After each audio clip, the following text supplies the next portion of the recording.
The biggest thing I'm looking forward to this season is going out there and competing.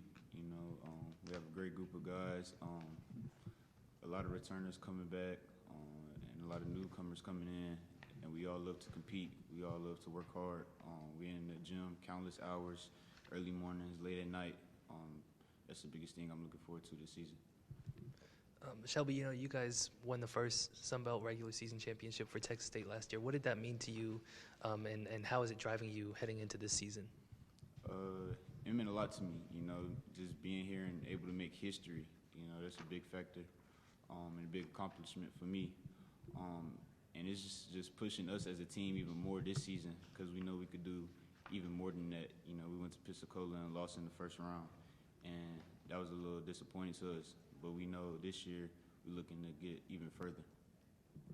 Talk about that loss a little bit in the first round of the tournament. What are you all going to be doing this year that's different from last year to make sure that things like that don't happen again? Just being mentally tough, having adversity, not being able to overcome it, not getting down on it, because it's just like life. Things gonna happen to you in life, but the ones that are most successful are the ones that could get through it. You talk about mental toughness. What have y'all been doing over the off season to make sure that you keep that mental stability through games and throughout the season? Oh yeah, just creating adversity for ourselves during practice, or even when we're working out by ourselves in the gym. If we're shooting for 10 makes, the last 3 makes all have to be in a row.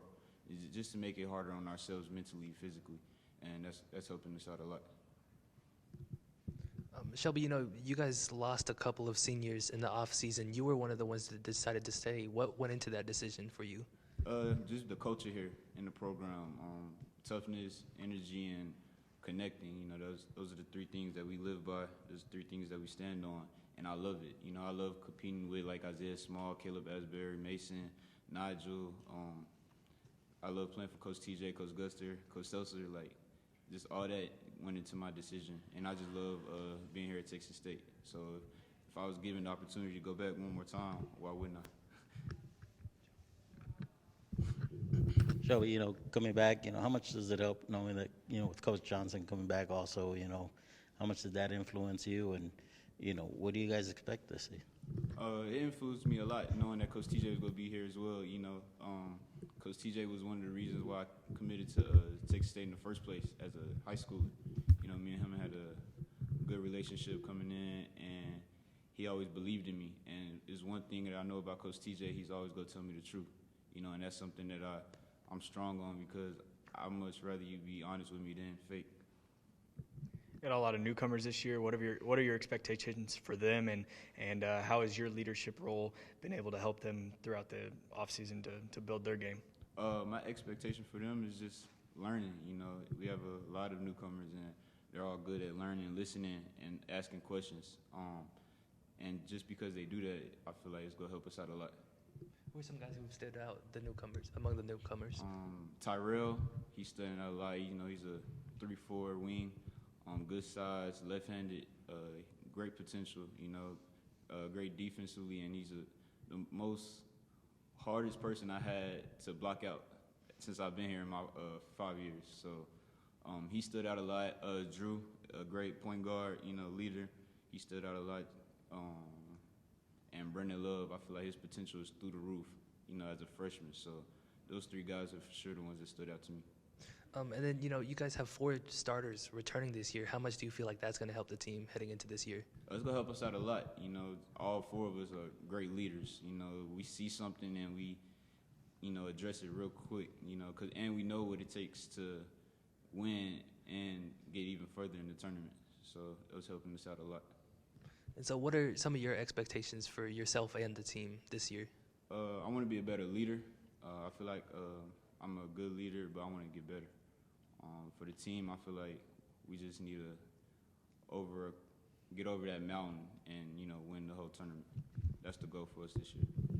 You're going to say 18 wins last season. Is that the bar for you guys? Anything below that would be disappointment, or, what's the bar now after the great season you guys had last year? Our goal is always just to go out there and compete as hard as we can. And 18 wins, it was a pretty good win for last year, but this year we want to get even higher than that. So back, I guess 2 years ago at this point, Appalachian State came in, and during that game, all the COVID stuff started going down. Rudy Gobert got tested positive, NBA shut down, and y'all missed what everybody thought was going to be y'all's chance at the NCAA tournament. Is that a goal for y'all this year? Do y'all want to get the opportunity to finally make it? Oh yeah, most definitely. That's for sure a goal of ours, and we know we could accomplish that if we just take the right steps. What are some of the steps that y'all need to take to get just there? Coming in and focus on getting better every day. You know, not thinking about the future or thinking about the past, but just being in the moment and focus on winning that day. One last thing. So last year there was kind of a disparity between some of the players and Coach TJ and what happened with the blanking right now. But anyways, some of those disparities kind of gone away, or are y'all more of connected in that way, or compared to last year? Yeah, we always been connected. You know, Coach TJ is a person that anybody on the team could call at any time of night. You know, if it was 2 o'clock in the morning, someone on the team is going through something, we know we could call Coach TJ. He's gonna pick up and help out. When that COVID thing happened, when the snowstorm happened, and we was no power, no food, Coach TJ and some of the other coaches was just running around San Marcos, finding us food and just helping us out. So we know we could always depend on Coach TJ.